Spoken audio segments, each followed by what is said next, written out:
Saudações, alunos das escolas cívico-militares do Estado do Paraná. Estamos começando mais uma aula de cidadania e civismo para os alunos do 8º ano do ensino fundamental. Aula essa que tem como objetivo relembrar a importância dos símbolos e hinos municipais e também retomar a organização e a hierarquia militar nacional. Então nós vamos abordar uma parte, a questão estadual e municipal, e depois vamos também abordar aí a questão federal no trato das Forças Armadas Brasileiras. Então, retomada, você lembra quais as funções dos símbolos municipais? E também, você lembra o que é a hierarquia militar? Então eu trago para vocês aqui uma respostinha para a gente relembrar. Os símbolos municipais representam a união dos cidadãos de um município e a identificação do povo com a sua cidade. Entre os principais são a bandeira, o hino, armas e também o selo municipal. E você lembra o que é a hierarquia militar? Bom, hierarquia militar é a ordenação em níveis diferentes das estruturas das Forças Armadas, de acordo com o posto de graduação, de acordo com a sua formação dentro das Forças Armadas e também de acordo com o período de experiência em que a pessoa tem dentro aí de uma das 3 Forças Armadas. Então, mas vamos ali. Você lembra vamos relembrar o que são símbolos nacionais e estaduais? Aqui nós temos aqui um exemplo de símbolos nacionais, que é principalmente a bandeira do Brasil, na sua cor verde e amarelo. Nós temos também o brasão da República, muito importante. E nós temos o selo nacional. Esse aí é o selo oficial de governo, que o governo carimba seus documentos. Assim como nós temos a bela melodia do hino nacional brasileiro. Todos esses símbolos nacionais aí são de conhecimento público e ajuda ao brasileiro a se identificarem como nação, como uma união de pessoas. Mas nós também temos os símbolos estaduais aqui que eu trago para vocês, como por exemplo o brasão do Estado do Paraná, representado aqui. Nós temos também a bandeira do Estado do Paraná, na sua cor verde e branco, e nós temos o selo do Estado do Paraná, que traz ali a data de 19 de dezembro de 1853, data essa em que Zacarias Góes de Vasconcelos assume como primeiro presidente de província do Estado do Paraná. Então aí nós temos símbolos aí que nos identificam como nação, mas também símbolos que acabam por nos identificar como Estado. Então, o que são símbolos municipais? Assim como temos símbolos nacionais e estaduais, cada município tem seu próprio símbolo municipal. Eles são importantes para a identificação de um município em eventos ou em cerimônias. Além disso, possibilita à população do município um sentimento de pertencimento e de identidade. Então veja que nós temos aí o pertencimento à nação, o pertencimento ao Estado e também o pertencimento à cidade, ao município. Esses símbolos aí, em algumas regiões, você tem até símbolos que mostram o pertencimento até mesmo a um bairro ou qualquer outra instituição, o qual a pessoa faça parte e tem orgulho de demonstrar, fazer parte de tal. Mas vamos então para a nossa primeira atividade da aula de hoje. Qual o objetivo na criação de símbolos nacionais, estaduais e municipais? Então, qual é a função que eles têm? Vocês têm um tempinho aí para pensar? Eu já retorno.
Então, alunos, conseguiram responder? Lembrando a vocês que, como toda questão discursiva, a sua resposta não precisa estar necessariamente igual à minha, mas você precisa apresentar alguns elementos para a gente analisar.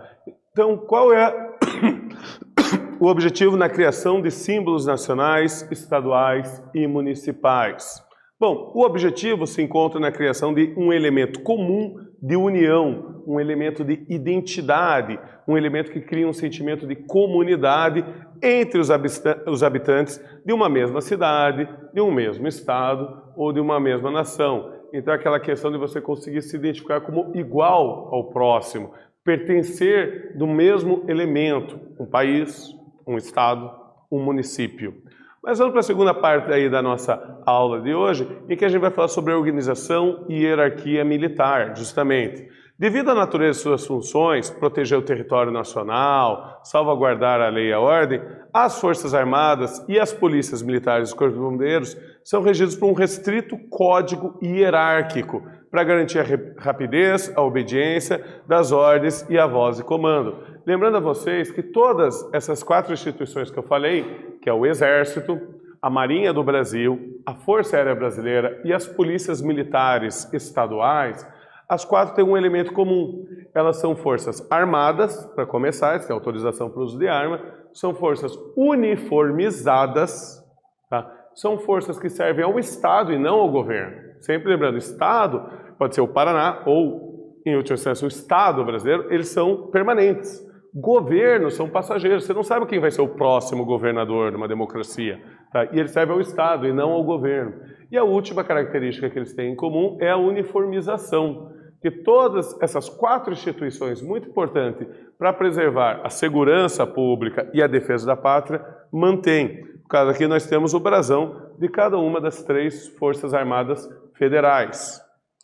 Quem comanda essas forças? Em última instância, segundo a Constituição de 1988, o presidente da República ocupa o cargo de comandante em chefe das Forças Armadas, sendo o cargo hierárquico mais alto. Observação que, apesar das Forças Armadas serem uma força com hierarquia militar, o presidente, na sua função de comandante em chefe, ele pode ser um civil, que daí vai ser auxiliado pelo Estado-Maior das Forças Armadas, que é aí o pessoal de mais alta hierarquia militar dentro de cada uma das Forças Armadas. Trago aqui para vocês, esse aí é o brasão presidencial, símbolo justamente do presidente da República.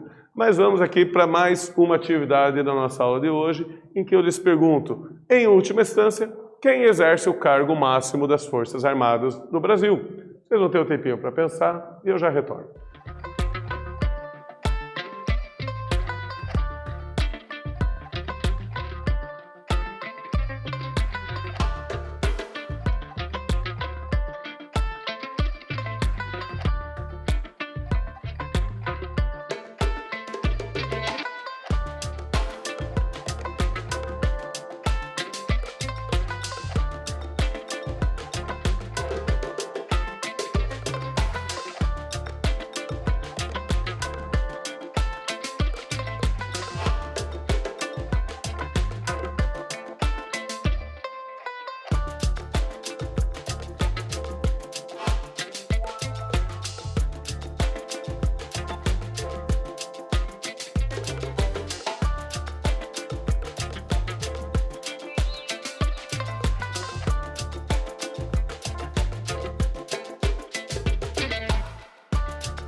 Então, alunos, conseguiram responder? Eu perguntei para vocês o seguinte: em última instância, quem exerce o cargo máximo das Forças Armadas no Brasil? Pois bem, segundo a nossa Constituição de 1988, em última instância, o cargo máximo das Forças Armadas Brasileiras é exercido pelo Presidente da República, indiferente dele ser um civil ou ser uma pessoa que tenha carreira militar. Não é um pré-requisito ter a carreira militar, tá?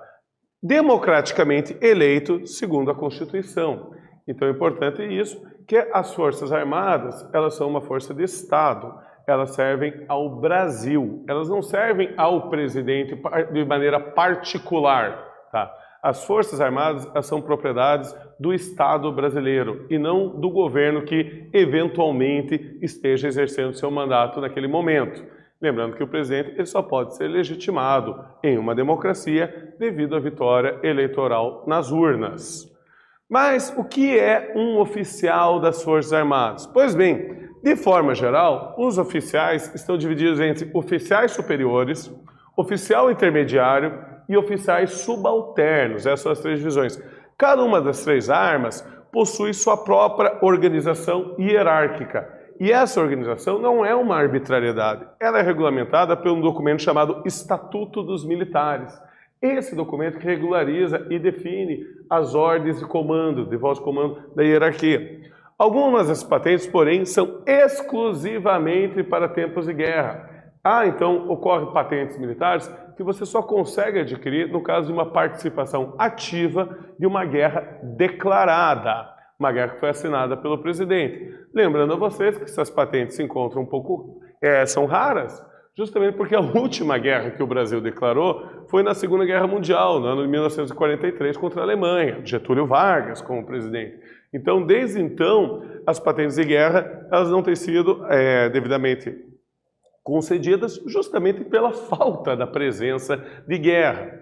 Mas vamos dar uma olhada no Exército Brasileiro. Quando você entra no Exército Brasileiro, você é um praça, é um soldado, você está ali, servindo o Exército. A partir do momento que você começa a fazer os cursos de formação, você alcança o estatuto de ser um oficial graduado, que é uma primeira instância, que vai desde taifeiro, de segunda classe, até a posição aqui de subtenente. Tá? A partir dali, você pode ser promovido, então, para a posição hierárquica de oficiais subalternos. Esse aí vai de aspirante a oficial, a primeiro tenente. Então, daí nós temos o oficial intermediário, que é o capitão. Certo? E, a partir de então, nós temos os oficiais superiores, que vai de major a coronel. Para, em seguida, nós temos os oficiais generais, que são os mais altos cargos da hierarquia dentro do Exército Brasileiro, que é o general de brigada, general de divisão, general de exército e marechal. Lembrando para vocês que a patente de marechal de campo é aquele caso que eu já expliquei, de uma patente que você só consegue por participação ativa em uma guerra declarada. Na Marinha, nós também temos toda essa divisão entre graduados, oficiais subalternos, até oficiais generais. Certo? E ela serve de maneira diferente. Então, no caso aqui, os graduados vai de marinheiro até a função de suboficial. Os oficiais subalternos de guarda-marinha a primeiro-tenente. O oficial intermediário, que é estabelecido aqui, são o capitão-tenente, é o cargo de capitão-tenente. E daí nós temos os oficiais superiores, que é o capitão de corveta, capitão de fragata e o capitão de mar e guerra. E daí nós temos os oficiais generais, que é o contra-almirante, o vice-almirante, o almirante de esquadra e o almirante. Esse último almirante também é aquele caso da patente apenas concedida em momentos de guerra. E na aeronáutica, o que nós temos? Também toda essa organização, desde graduados até oficiais generais, que começa com taifeiro de segunda classe, no grupo dos graduados, até o subtenente. Então, entre os oficiais subalternos, de novo, nós temos o aspirante e o primeiro-tenente. Como oficial intermediário, temos novamente aí o capitão. Aí, em oficiais superiores, vai de major, tenente-coronel e coronel. E já entre os oficiais generais, que é justamente a alta hierarquia militar dentro da aeronáutica, nós temos brigadeiro, major brigadeiro, tenente brigadeiro e o marechal do ar. Lembrando novamente, mesma questão, marechal do ar, patente concedida apenas em momentos de guerra. E nós temos aí, vamos falar também da Polícia Militar do Paraná, que também é uma força armada, hierarquizada, militarizada. Por sua função como força de segurança ostensiva e de execução de atividade de defesa civil uniformizada, hierarquizada e armada, as polícias militares representam uma força auxiliar e reserva militar do Exército Brasileiro, possuindo sua própria cadeia de comando. Isso quer dizer o quê? Que em necessidade de situações de emergência, a Polícia Militar pode ser convocada pelo Exército Brasileiro. Afinal de contas, ela já tem um treinamento básico, já tem uma organização básica muito semelhante à do Exército. Então, no caso de uma guerra, no caso de alguma tragédia, o Exército tem a autoridade de convocar os soldados da Polícia Militar para exercer essa função. E nós temos, então, aqui o próprio posto de graduação deles. Nós dividimos aqui os graduados, que vai de soldado até aspirante, oficiais subalternos, segundo tenente, primeiro tenente, oficial intermediário, que é o capitão, oficiais superiores, major, tenente-coronel e coronel, certo? E o comandante geral. Lembrando para vocês que o Corpo de Bombeiros também faz parte da Polícia Militar e também possui toda essa cadeia de organização hierárquica, assim como a Polícia Militar. Mas vamos então para a nossa última atividade da aula de hoje, em que eu pergunto para vocês: explique por que motivos as Forças Armadas Brasileiras e as Polícias Militares são regidas por um código de hierarquia militar rígido. Vocês têm aí um tempinho para pensar e eu já retorno.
Então, alunos, conseguiram responder? Perguntei para vocês, explique por que motivo as Forças Armadas Brasileiras e as polícias militares são regidas por um código de hierarquia militar. Bom, minha sugestão de resposta está aqui.